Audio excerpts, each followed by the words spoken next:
Hello, beautiful people around the world. This is Scorecard, a program that celebrates excellent service delivery in different sectors.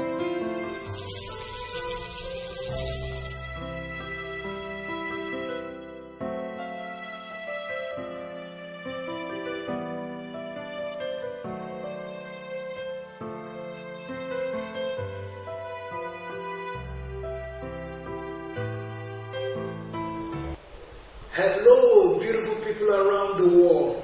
Welcome to Scorecard. Scorecard is all about celebrating excellent service delivery in different sectors. Different sectors, when I mean different sectors, I'm talking about banking, insurance, entertainment, entrepreneur, government, politics. Are you an individual that is actually doing well? And you have affected your community massively in terms of positive input. A place to be is right here. Bring it on and just come here and showcase whatever you've done to your people positively. But in the meantime, we have about 3 segments of the program. The first segment is interview, where we talk to guests. Like today, we're going to have one of the biggest in the oil sector. And of course, when I want to say this is a man in terms of humanitarian services, is number 1. You get to know him in a jiffy. We have a segment, interview, and we have another segment called performance segment, where we showcase all the activities, the achievements of individuals and companies, namely government, politics. And we have feedback segment. That's where we tell you, give you our contact numbers and the rest. Without much ado, let me just take a break. Once I come back, I'll be ready to unleash the guests for the week. Once again, welcome to the Scorecard. Hello, beautiful people around the world. This is Scorecard, a program that celebrates excellent service delivery in different sectors. Are you an individual that is doing well for your community? Bring it on. Let's celebrate you right here. For participation, sponsorship, and of course more information, call us now. The number is on your screen. God bless you. You're welcome back to Scorecard. Scorecard is a program that has impact, a program that is on radio, television, and of course online. Online, YouTube, Instagram, and of course Facebook. Today, our guest of the week on interview segment, it's a renowned and highly skilled mechanical engineer with broad experience in oil and gas production operations, safety, security, health, and of course environment, and risk engineering with over 23 years in the service of oil sector and industry. Ladies and gentlemen, it is my profound delight, a pleasure to have this humble man that has affected life in his community, in the state, and of course in Nigeria at large. I'm talking about Obong Engr Dr. Ekerete Usak. Thank you, my brother. Welcome to Scorecard. Thank you. You're looking good. How's life? How's everything? Well, in a nutshell, you say I'm looking good, so life is good. That means that God is good. God is good.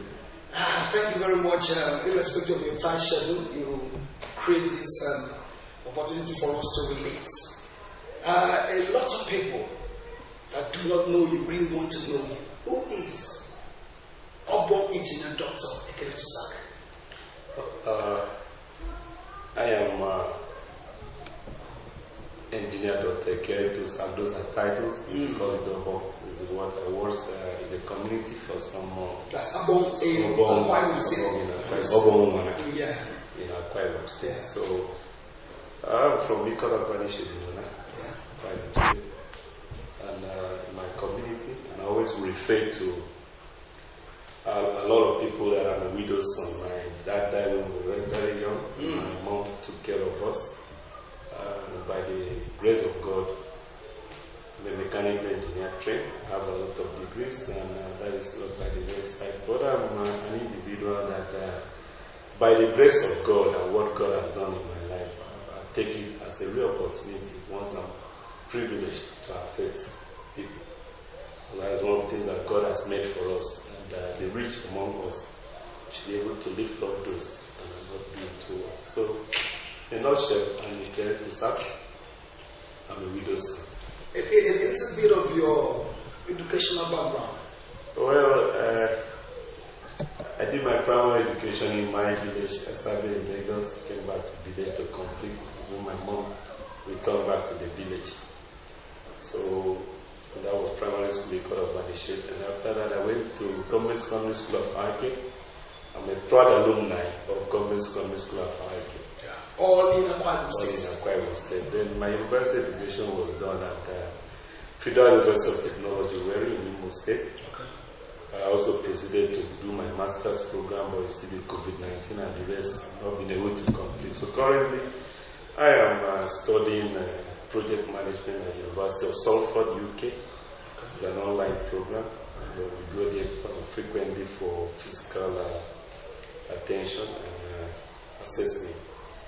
I also have a Doctor of Divinity in Theology from the Kingdom Life University, Nigeria campus. That's because I'm also a pastor with the Redeemed Christian Church of God. So, what more? I've been gainfully employed with the Movie Producing Nigeria. Since 1999, I've worked through a lot of categories: production planning, production processes, process safety. Currently back to operation again, and I've had a whole lot of experience for the past 23 years plus in some movie. Your humanitarian services towards people is out of this world. Why this aspect? Well, as a growing up child, and I said as a widow's son, it's God that takes care of the widow's children. I would say this is the husband of the widow and the father of the children of the widow, the fatherless. So in life, and through what I've passed through in life, I don't want to mention them. Sometimes they're ugly, but glory be to God, because some of the times I try to look at those areas that I've passed through in life as learning opportunities. So I've learned in life that those that have must always be ready to share whatever they have with those who don't have. So that's one of my philosophies. And except that I don't have, if I find out that people that don't have, I must have to give to them, because that is basically why God creates the balance. And this world can only balance positive and like posts, positive and negative posts in that manner. So you always see the rich, you always see the poor.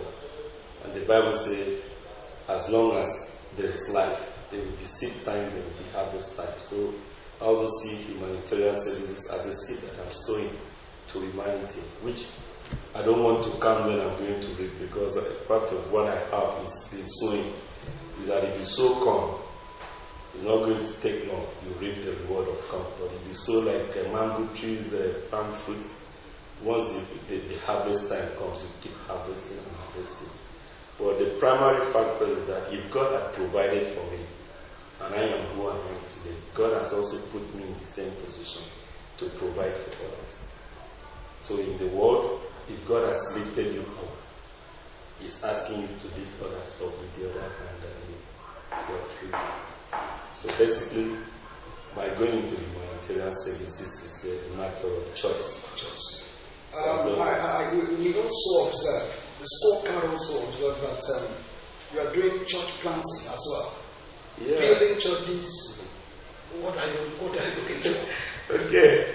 There is one aspect of Christianity that most believers don't seed.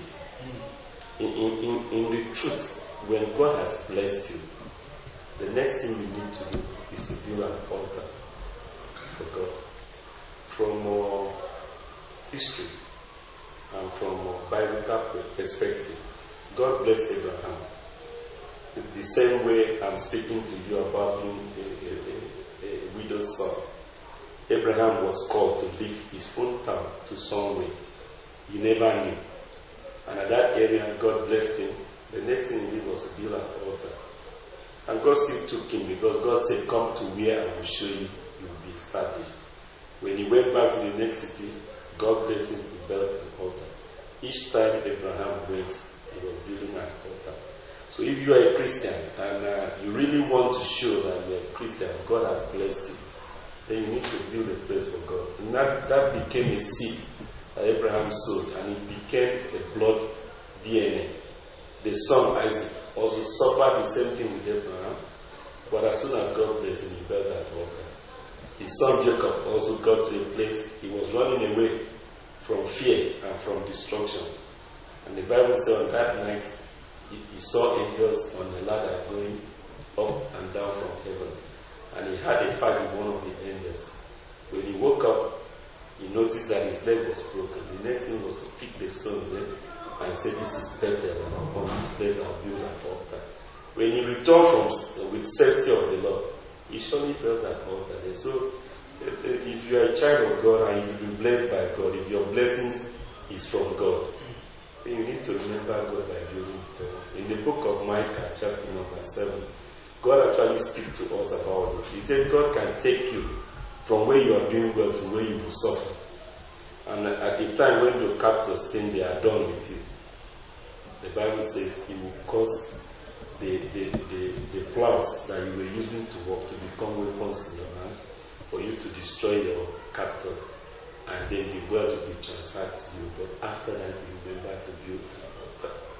So in every blessing that God has given him, Solomon built an altar to God. So it's a normal thing.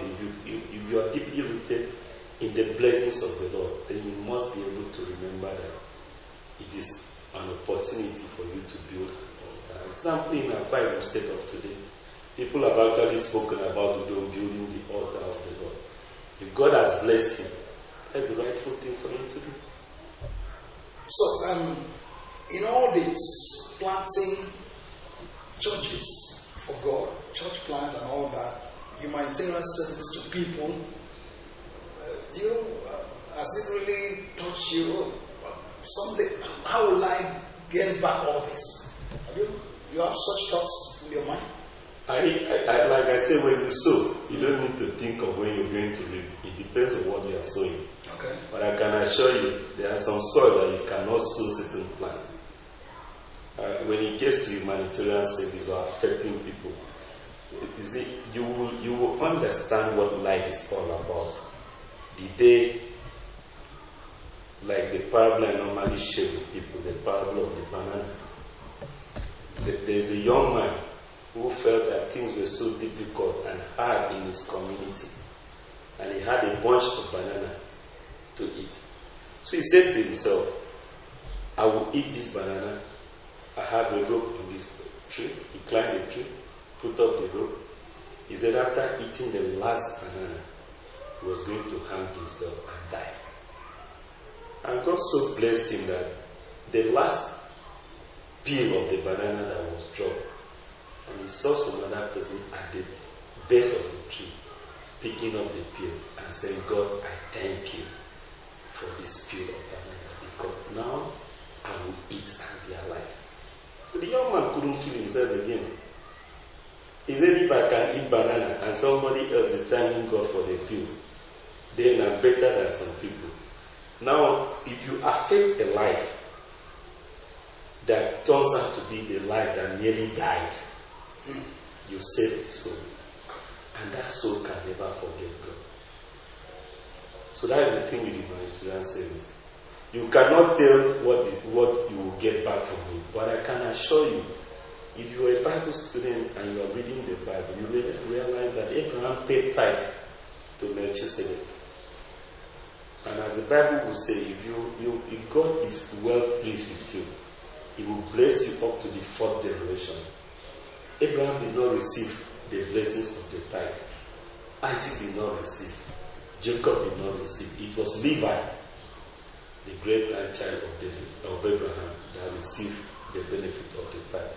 When the law mentioned that the tithes of the land should be made available to Levi. So you can never tell when you're going to reap these blessings. And when it is not certain that it should be in your generation. It can also be in your generation depending on what you sow. But the good thing about me is that it is my lifestyle, so I do it with all pleasure as long as I'm able to. So you don't force me to do humanitarian service. And you don't come to me when my spirit does not agree. But as long as I can see anybody in need and I have the ability, my job is to make sure I get that need. And when you do it, especially in the rural community, where most of my missionary work is based, you can really see that God is worthy of our praise. God is worthy of our praise. In case you're just joining us, this is the Scorecard with the Doctor of the English. Dr. Blaze is my name. And I have a guest right here. A man that God is using to bless people. God is using to bless people. I'm talking about Obong Engr Dr. Ekerete Usak. We'll take a break. And when I come back, we're going to, even when it's not really comfortable to mention those things, he's not always humble man, but it's good. This program is all about showcasing those good things that you've done. Have you touched anybody positively? This is the show to showcase. We take a break. I have a very beautiful young lady standing by to go into the next segment. That segment, we call it performance segment. I want you to see what God has used Obong Engr Dr. Ekerete Usak to do. Some of those few things, even when I was trying to persuade him, let's give you some of the clips. He said, I don't have them, I don't record them, I don't document them. But I told him, look, you will need these things someday in life. Let's watch some of those things. And my partner is standing by. I like calling her Wangfon, but her name is not Wangfon. Edith Yongfon. Yes. Let's watch. She's there standing by to do justice to that segment. Performance segment on Scorecard. Right here. Go nowhere.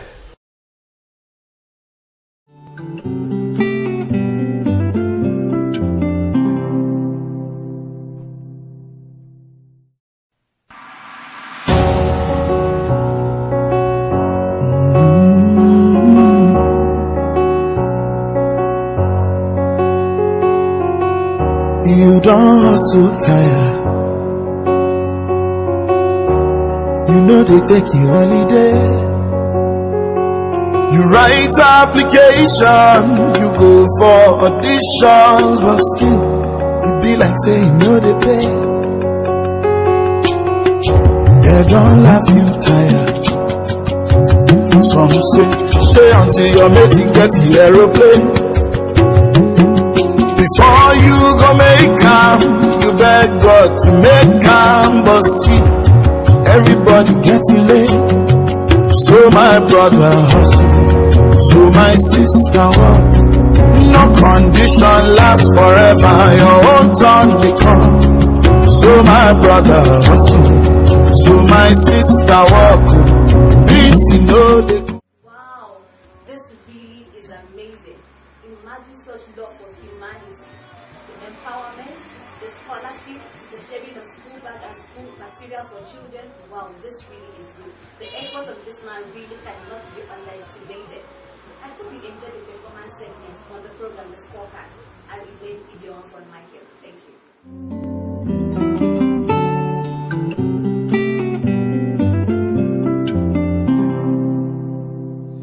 You're welcome back to Scorecard. Just gone by. You saw what she put across there. Some of the activities, some of the scorecards, some of the performances that Engineer Usak, Ekerete Usak, God has used this man to really help people. And you saw some of those clips there. He's still in the studio. Engineer, you don't like mentioning those things, but as the name implies, Scorecard program is all about trying to front some of those good works that a lot of people have done, companies, individuals, and as the case may be. Before we run out, please, can you mention some of those things that we know God has used you to do? Because I know you don't just say it. This program, we don't just bring people to put on the set and start promoting. We don't promote dirty jobs, we promote people that are touching lives, we promote business that are doing well. That's what we're doing here. So, Engineer, can you mention some of those things? Yeah, thank you very much. I think very few of them, and maybe I will start with the recent one to some old ones. Recently in Ekerete in Surubim. So I will call it the church. Ekerete that doesn't really concern you. You're from Ekerete Management in Ulan. Then you went to Ekerete. That's I'm pastoring a church. So recently we provided the medical services where people were treated of all kinds of diseases and also eye care. Then we found out that there are a lot of people that were living with conditions, and I got amazed. So immediately after that, some people will come back to church and say, we thank God for the increase and to the God for sending a pastor like you. That is how we are pastoring there. Yeah, pastoring the Palace of Wonders in the Redeemed Christian Church of God. Then I do also pay school fees to some less privileged children who are brilliant. In your spiritual district, I've done that, and I was doing it in almost on the spiritual district. At Ekerete Usak, I sent food items through the National Students Forum to the undergraduates, then the polytechnic students. Like small packs of 3 cups of rice, beans, and garlic, so that those students can have what to eat. Then my organization, my humanitarian services, and my other foundation, the Metro Rising Stars Foundation. I don't like mentioning them anyway. So they also talk about it and say, you've been doing all this and you forgot where you come from. So I told them to figure out. So in the month of May, we actually visited the community. We actually visited the community secondary school, Ekerete, where we bought school bags, notebooks, textbooks, sandals, clothing, school clothing to those children. And I bet you may see one of those clips. I was surprised that some students came to school with almost like a rack. And I had to take time to pull one out. I'm good enough while in the community. I think my brother's son benefited because I asked them to give me best students. So he also benefited from it. Then a little more with the digging of boreholes supplied to Obong Engr Dr. And I can tell a lot of younger friends of mine whom I've mentored, and not just mentorship, paid their school fees in their polytechnic, some at the university. They are today graduates, married with children, and I happen to be the chairman of their wedding reception, with no particular reference that I supported their lifestyle. So, like I told you, we also give clothing materials to less privileged in the community where I pastor and other communities that I go to. So, a lot of development programs about humanitarian service. So I also partner with the Frida Akpabio Humanitarian Foundation. So I use them to be like Frida Akpabio. Does that have anything to do? No. Frida Akpabio, I say, was also a less privileged child. So, but they said, okay, she's the president, she's my president. So she runs the humanitarian service, and I got support from them. So sent one in the God of Partnership. We paid a courtesy visit to the Parliament, His Royal Majesty,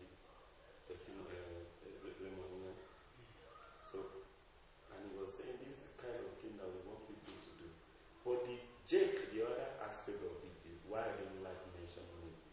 A little thing that you do, like the road grading in Ekerete Usak, people started thinking and confessing for this. I was almost coming to that. Yeah. Said, for all this, you're spending your 10,000 here, you're going to you're going to here. Do you have any political ambition? No, you see, the truth about life, like I said earlier on, if you are blessed, you should be a blessing to others. If by peradventure you become a politician, I am challenging most of our politicians to what have you done for humanity? What will people remember you for? You know, when they talk about you in life, they will say you are this, you are doing for political. No. It is only when they refer to you, that is when you are there. And the reference will be only on the good things that you did. That is what life is. So for most of our people, you go into political office for your service interest or for your political interest, and many of the things you are doing is actually from the common resources, what I call the political largesse. So the resources you have is not actually yours. Like we that are working, we earn salary from what we are contributing, and that is the resources that we have. And again, I do tell people like yesterday, if you know the tax that we pay, it is sufficient to pay a whole group of the department in the government for a year or more. And those are the tithes individuals are paying. So we contribute to the government funding, and you now use it to showcase what you are doing to the people. That is politics. The policy and the important thing about it is that people today are politicalizing everything. I don't want to do that. If by God's grace I happen to go into politics, my people should know that I'm for the people. I'm not going to build a house again with political money. I'm not going to build the house. I'm not going to buy a car. I'm not going to marry. So all I need is if I have any political inflow or resources that come from politics, knowing very well that it's for the people, give it back to the people. Nehemiah makes a mention in the book of Nehemiah chapter 13. He said, from the day I became governor of Judah, 150 people fed from my table, and I did not receive allowances or the due regards of the governor of Judah. So politicians should learn to tell themselves, and Nehemiah prayed, say, God, remember me for this. So politicians should say, as long as I'm a governor, commissioner also, the allowances that I have, the people should. And he said, those 150, Nehemiah said, those 150 were Jews. So there were others who came with them. So, do we have such politicians? If we don't have, I dare to be one. But if we have, I am asking them, I'm putting it to them as a challenge. Be sure you affect your people. We have something that people will refer to. The Abraham Lincolns today are people referring to them all the time. The philosophers, the Pythagoras, the Alexander Graham Bell, they are having what they did and people refer to them today. So what are we actually doing? So I don't want to do these things for purpose of politics. But as a man, I am also a political engineer. I support politics as well. Engineer Ekerete Usak, thank you for your time. Awards everywhere, massive awards everywhere. Maybe because of your soft mind towards people, your activities, your contribution towards humanity. I can see awards. Almost the plaques are full, almost everywhere. I want to thank you. Continue doing good, because once you do good, someday in life you will have the results. There must be a result, a massive result, the results that will be coming. Thank you for your time, and I know that this program is every Monday 8 p.m. online, YouTube, Facebook, and of course on Instagram. Then on Thursdays we run Pidgin, 8 p.m. So this English version will be released on Monday. Pidgin version, you You will still see Ekerete Usak. You will speak pidgin with us too. So we'll be back on Thursday for the pidgin English version. All you need to do, you can just search at Scorecard. It takes you straight. At Scorecard, it takes you straight to this program. Dr. Peace is my name. And of course, I want to thank the entire management team. We have so much here, which as the program will be progressing, as the program is going on, you get to know a lot of people that are involved in this program. Scorecard, it's all about celebrating excellent service delivery. I'll be back some other day. God bless you. I'm out.